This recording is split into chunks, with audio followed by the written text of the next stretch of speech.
This is Torah in the courts of heaven, and today's Torah portion is Miketz, which means at the end. And it's interesting because this will be the time when Joseph will recognize his brothers and they don't recognize him.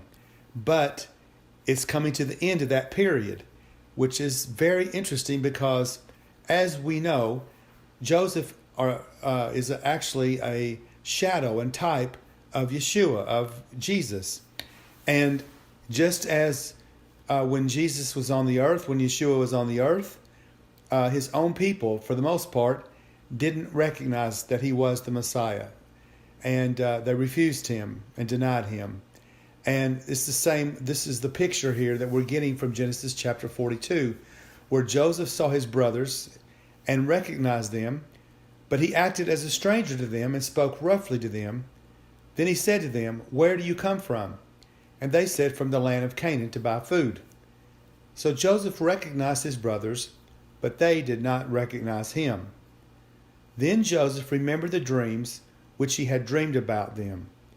And he pauses and he says to them, "You are spies.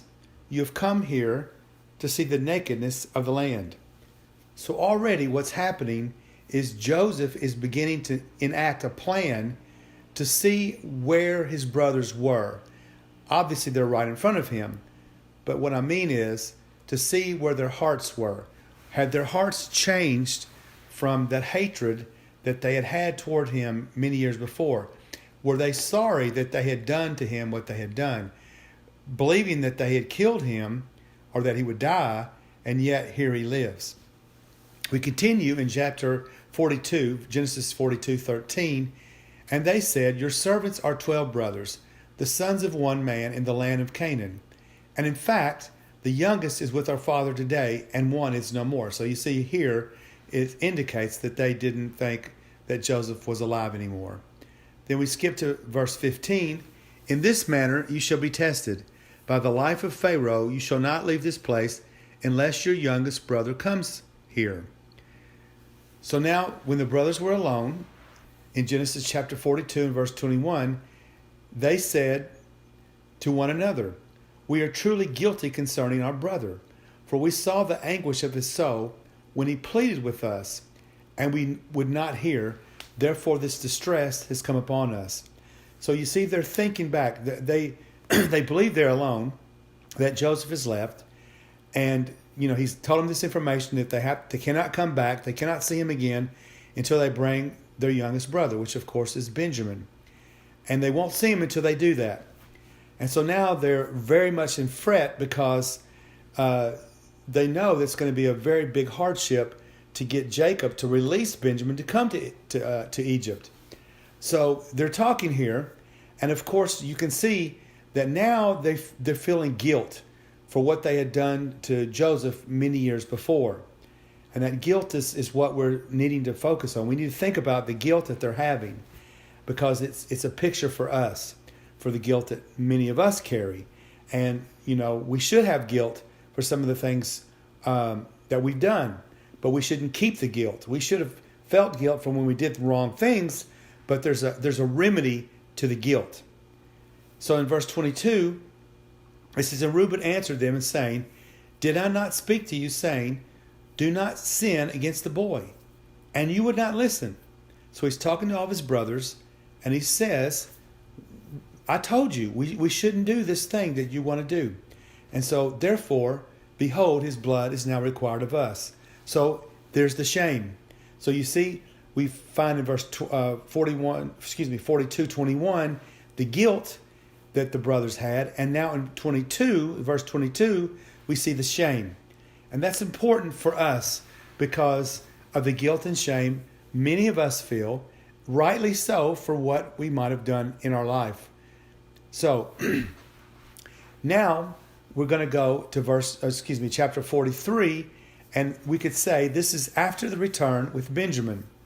So in verse 25 of chapter 43, "Then they, Joseph's brothers, made the present ready for Joseph concerning at noon, for they heard that they would eat bread there." So Jacob, before they left and went back to Egypt, Jacob had told them to take this assistant of Pharaoh a present. And so they had a present. They had all these things. And so here they are just preparing this present to meet Joseph. And you have to really think about this and consider what's going on here. The fact that these brothers, who basically were nobodies from a whole nother country, coming and standing in the second of command of all of Egypt, that's a big deal. But we know why they were able to do it, because God's working in this scene, and because, of course, Joseph was their brother. And there's about to be this incredible reconciliation between Joseph and his brothers. So, in Genesis chapter 43 and verse 33, it says, "And they set before him the firstborn according to his birthright, and the youngest according to his youth. And then the men looked in astonishment at one another." Because what happened here is Joseph had them set in their birth order. So they couldn't understand how he could have done that. How could he have figured that out? Or was it just some great coincidence? Well, of course it was no coincidence. We know, of course, that Joseph knew his brothers, and he knew the order of what they were born, of course. So Joseph dealing with his brothers before he revealed himself is exactly what Yeshua is doing now. This is an incredible picture, because the way Joseph tested his brothers, asking them certain questions, having them to do certain things, as in going back to Canaan and bringing back the youngest brother, doing these things was causing them to show who they really were and to show where their heart really was. And you see, that's exactly what Yeshua is doing on the earth right now. He's basically tightening the screws, is how I like to say it, on the whole earth. The Lord says it in the Bible like this: the whole earth is being shaken. We are living now in the days of the whole earth being shaken. And it's no surprise. We've been told this. If we're believers, we've been told by His Word that this day would come. And now it's here. And it's interesting because, there has been centuries, generation after generation, of people on this earth with this understanding that one day the whole earth was going to have this unraveling, this shaking before Yeshua comes. These birth pains, you could say. And so not only do they affect the whole world, they specifically affect the Jewish people and start to cause them to wonder what in the world is going on. Because you have to understand, there are many Jewish people that claim they don't even believe in God. There's been so many things that has been blamed on God that many people have turned against Him. And some people even say they don't believe. I tend to think and believe that there are no such thing as atheists. They may claim they're atheists, but in reality, they just refuse to believe God, because they really do deep down know there is a God. The point is, they simply don't want to serve Him or follow Him. They want to be the king of their own life. And you see, that's the point of this shaking on the earth right now, this tightening of the screws, is because the time is coming where there's nowhere to turn. So you're going to run right into the arms of the Lord, because you don't know what else to do. So in chapter 44 and verse 4, when they had gone out of the city and were not far off, Joseph said to his steward, "Get up, follow the men, and when you overtake them, say to them, 'Why have you repaid evil for good? Is not this the one from which my Lord drinks, and which he indeed practices divination?'" And that word divination. So basically, Joseph has had his steward of his home, to put this cup, this important cup, in the satchel of Benjamin, and then let them go a little far down the road, and then go back to him and find this cup, and they wouldn't even know they had it, but it would make them think that Benjamin stole it. And so now they're going to be in this incredible fear, because they've, think that Benjamin's taken this cup from the second most powerful man in all of Egypt. But this cup, this divination, that word divination, it does mean to practice witchcraft on one hand, and magic and those spells.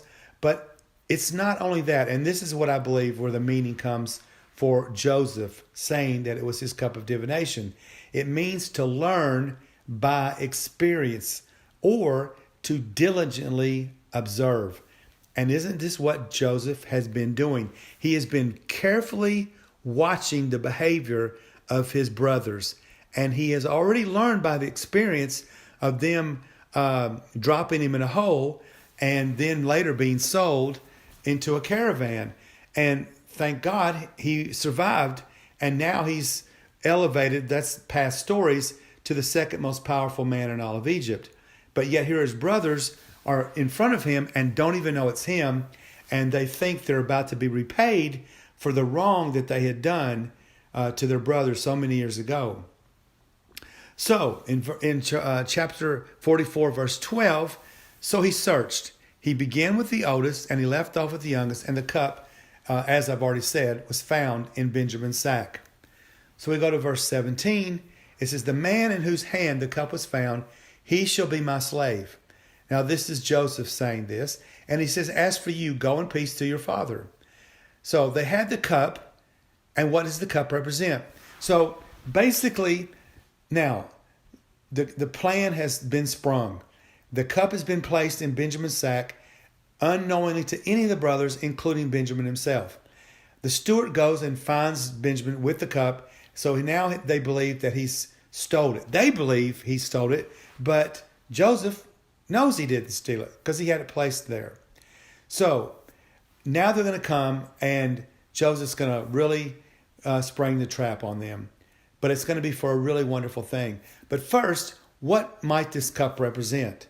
Well, the cup, of course, would be a cup of trembling. And the Bible speaks about a cup of trembling, a cup of reeling, which is going to come on the whole earth. We're right at the precipice of this happening. Also, this cup would represent guilt because they would look at this cup and they would go, oh my goodness, Joseph stole. But even more than that, they would realize that this cup represented the guilt that they still had for what they had done to Joseph so many years ago. It also represents the shame that went with it as well. But interestingly enough, finally, this cup represents communion. Yes, communion. How amazing that this cup could represent communion. But it does.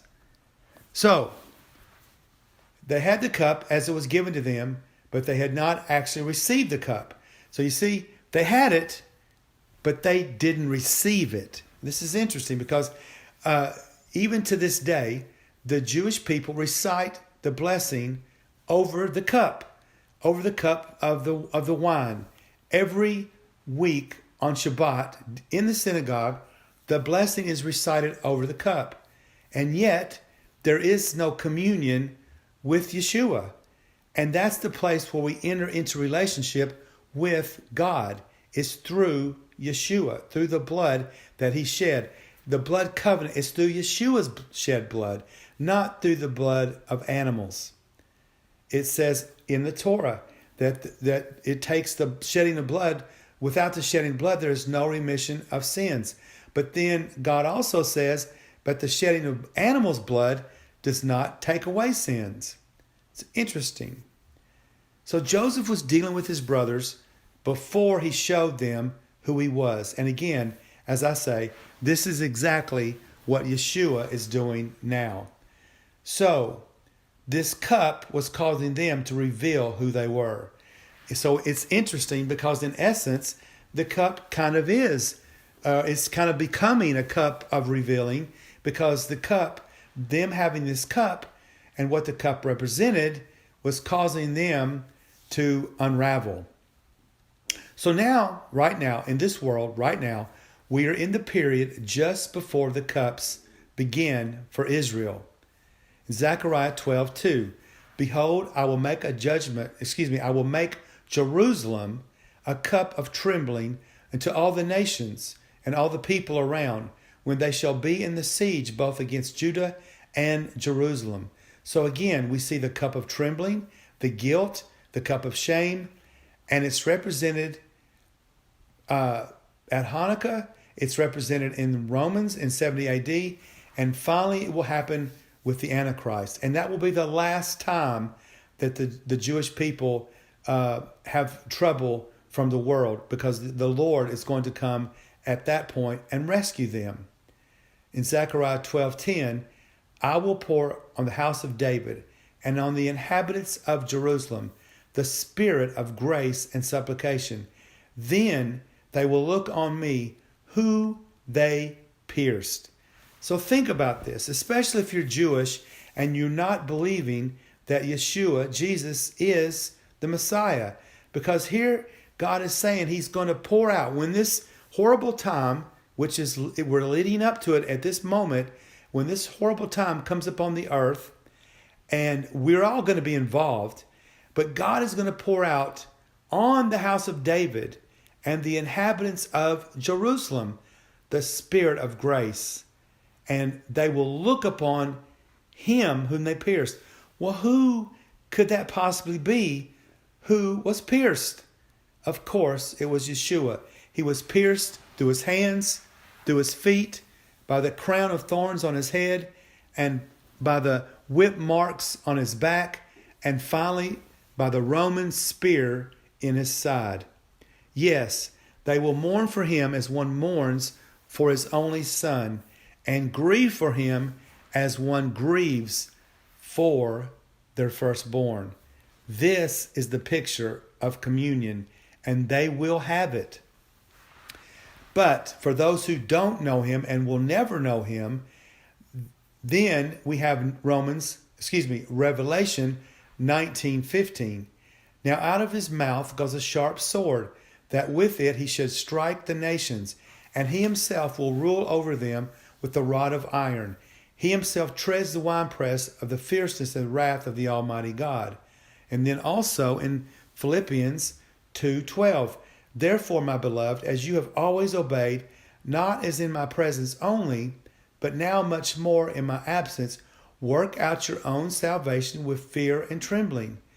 When you really know God, you will tremble in his presence. And it's not just something you grow out of, but you rather grow more and more into. Where are you? Consider all of God's wrath being poured out on Yeshua. So this is the amazing thing. And not only the fact that all of his wrath was poured out on him, but the fact that Yeshua drank the cup of guilt and he drank the cup of shame in our behalf. So we have, because of this, the cup of communion with him. 1 Corinthians 11:23, for I have received from the Lord that which I also delivered to you, that the Lord Yeshua, on the same night in which he was betrayed, took bread, and when he had given thanks, he broke it and said, take, eat, this is my body, which is broken for you. Do this in remembrance of me. In the same manner, he also took the cup after supper, saying, this cup is the new covenant in my blood. This do as often as you drink it in remembrance of me. For as often as you eat this bread and drink this cup, you proclaim the Lord's death till he comes. Therefore, whoever eats this bread or drinks this cup of the Lord in an unworthy manner will be guilty of the body and blood of the Lord. So there is a new covenant for everyone. The cup that was made available to us because of the death, the crucifixion, the burial in the grave, a new grave, and on the third day, the resurrection from the grave. We have salvation through the mighty name of Yeshua HaMashiach. What does the cup represent to you? Or what cup represents you?